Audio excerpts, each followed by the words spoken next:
Today we talking about lenses. It is 2023. We're getting towards the end of the year.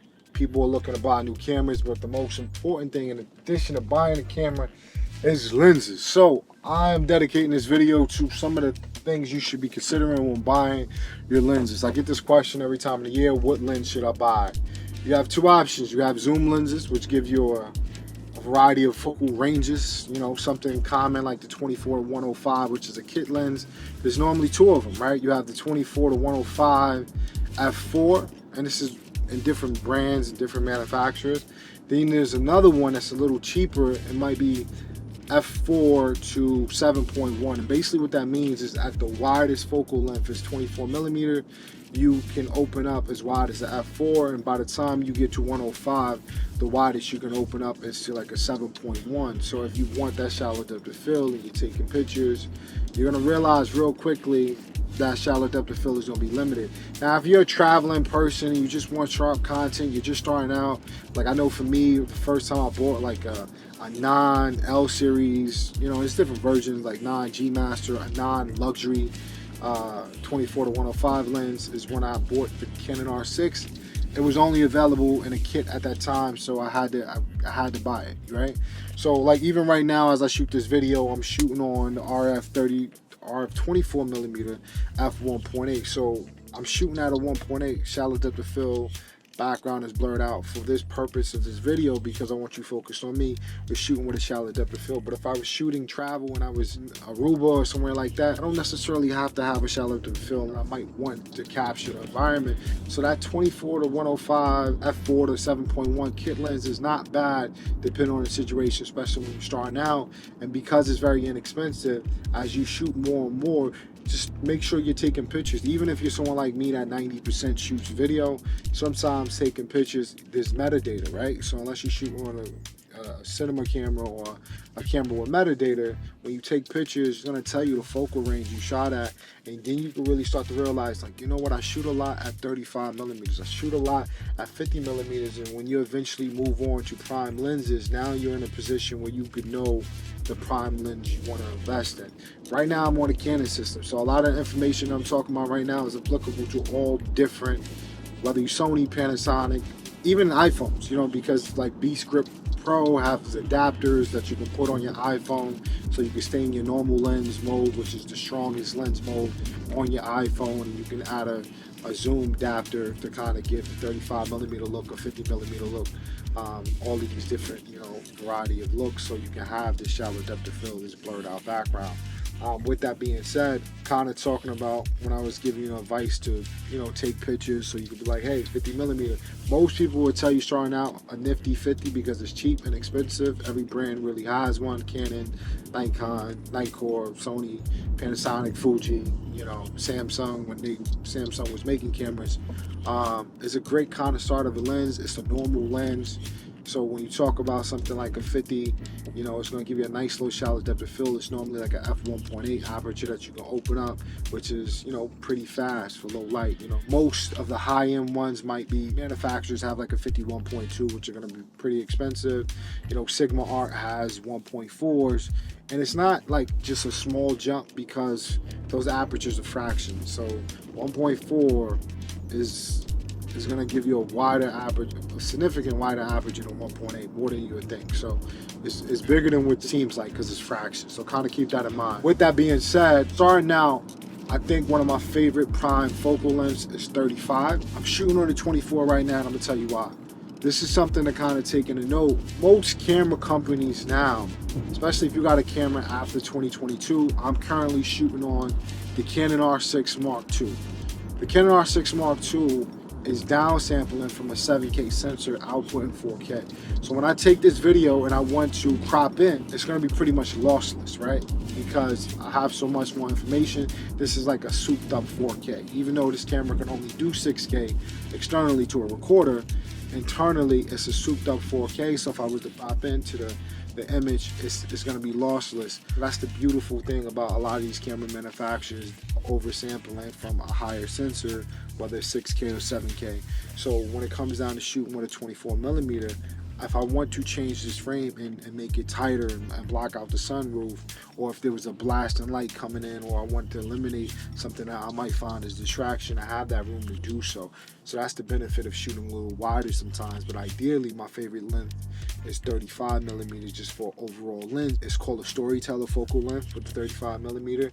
And at the same time, 35 is almost a normal range, because when you shoot with a wider lens, it creates distortion, which means I'm shooting with a 24 millimeter, things are wider. So that's why normally when people take headshots, they use like 85 and 70 to 200s, because it's something called compression. It makes things look slimmer and smaller.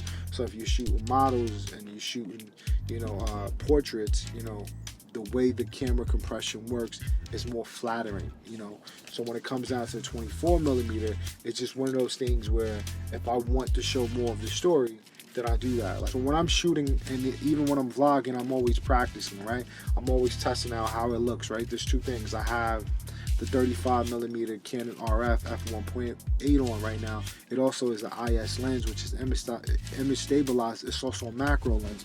So if I want to get really close, it will still focus on my eyeball. You cannot do that with a regular lens, and a lot of those kit lenses can't do that.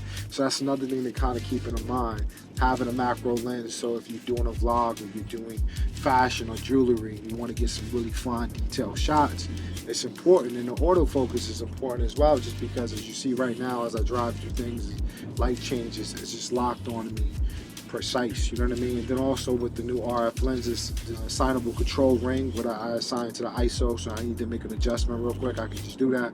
Or you can put your camera in an auto ISO. So these are all these different features that kind of factor into when buying your lens game. But if just starting out, you're starting off with a kit lens, it's not a bad thing.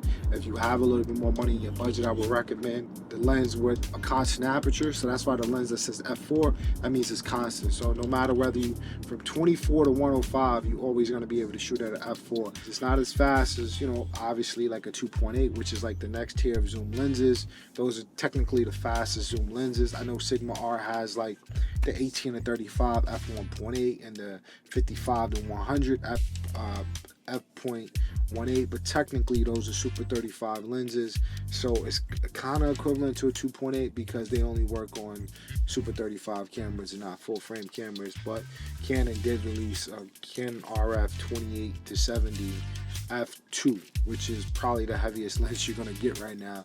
You got to keep in mind, like, the faster the aperture, which means, you know, having like a f.2, and the zoom, that means there's more glass, so you're gonna have a heavier lens. So that's the reason why like a 70 to 200 weighs so much, to 24 to 70 weighs more than the 24 to 105. So if you're starting out today and your budget for a lens is around $1,000, I highly recommend a 24 to 105 f4. If you're someone that knows, I'm just gonna shoot vlogs, or I'm gonna shoot details or fashion, maybe starting on with a prime lens, and the kit lens that you have might be a better option. You know, the kit lens is normally going to run you about $250. Having a nice little 35 millimeter and really mastering that might be a good starting point. And then when you master that, you could think about investing in the L series version. So like right now, Canon does not have an L series version of the RF 35, right? Because I know this is my favorite focal length in terms of like a prime lens. I'm not gonna say the most favorite, because the 85 looks beautiful. That's the other thing you gotta keep in mind. It's the prime lens I would use the most. That's the best way to kind of put it, a 35, even though I'm shooting on 24 right now. Because I know with the 35, when they come out with the L series version, I can always enable crop and turn that into a 50. I'm sparingly going to use 85 because that's going to be dedicated for like portraits. I don't shoot a lot of portraits, but 35 and 50 is probably going to be 85% of my work when I'm shooting content. I'm shooting narratives, I'm shooting, you know, documentaries. That's kind of where I'm going to be at. Nice little shallow depth of field. So being that I've used the RF 35 so much, I can take that RF 35, know when the L series come out, make that investment. I assume it's going to cost somewhere around like $1,600, possibly $2,000, but I'm be confident I'm gonna have that lens forever, and that's when you want to make your choice. But starting out with some of these new RF lenses or the Sony versions equivalent, or whatever camera manufacturer you're working with.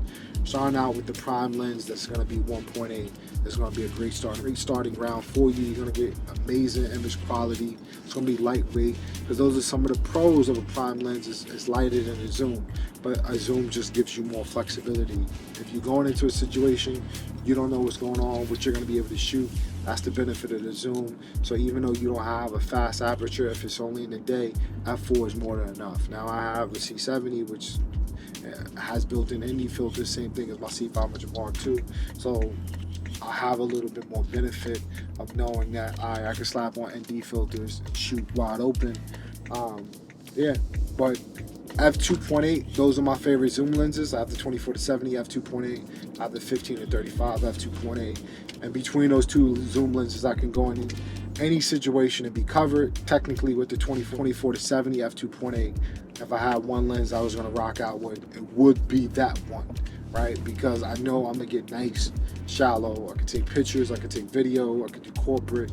So that is the most versatile zoom lens there is, and it's image stabilized. So when I'm going handheld, I don't have to worry about, you know, my hand movement taking away sharpness from the picture.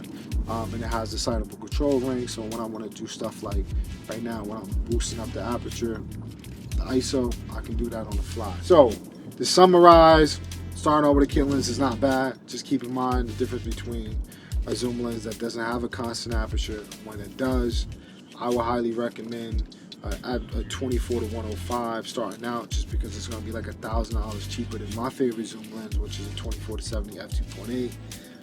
When you shooting, even if you're doing primarily video, make sure you start taking pictures when you frame up shot, so you can eventually narrow down what is your favorite focal length, and from that will help you decide what is the best prime lens to start off with. It could be a 35, could be a 50. Also keep in mind your sensor, because you might be on a super 35. So if you're on a super 35, a 35mm camera is equivalent to about a 50. So if 50 is your favorite on a super 35, that's kind of like a 65, 70. So just kind of keep that in mind, because I don't want you to be shooting on a full frame camera. You're like, my full frame, my favorite focal length is 35mm, and then you upgrade to like a red Komodo, and you just realize it doesn't work anymore because the camera you had before was full frame, the red Komodo super 35. So just kind of keep that in when you're making your decision making. But ultimately, shoot. The more you shoot, the more you're going to be informed, and you can make choices that's really going to benefit your workflow and your creativity to complement what you're already doing. So that's it. Comment down below if you got any more questions. Maybe I do a more in detail video. I'll do some camera tests. Hopefully in this video I'll put up some examples. But with that being said, you know, at the end of the day, no such thing as perfect camera, perfect gear. It's what is the perfect gear for your content, your situation, and what's perfect for me might not be perfect for you. So just kind of keep that in mind. Always make sure the people you're taking advice from, people you're listening to, it's applicable to your situation, right? Because if you're talking to someone that shoots video, they're gonna love a 50mm on a full frame. Talking to someone that does fashion, they're gonna want something wider because the clothes are important, and a lot of stuff is gonna be vertical shots, right? If you're talking to someone who's a portrait photographer, they're gonna do a lot of headshots, you know what I mean? So they probably gonna be shooting at 85mm or 70-200. So just keep in mind, there's no right or wrong. It's just what is right for you and what's wrong for you, and through use and experience is gonna allow you to figure that out for yourself. So we're gonna wrap it up right there. So as always, stay creative, be courageous, get on your grind.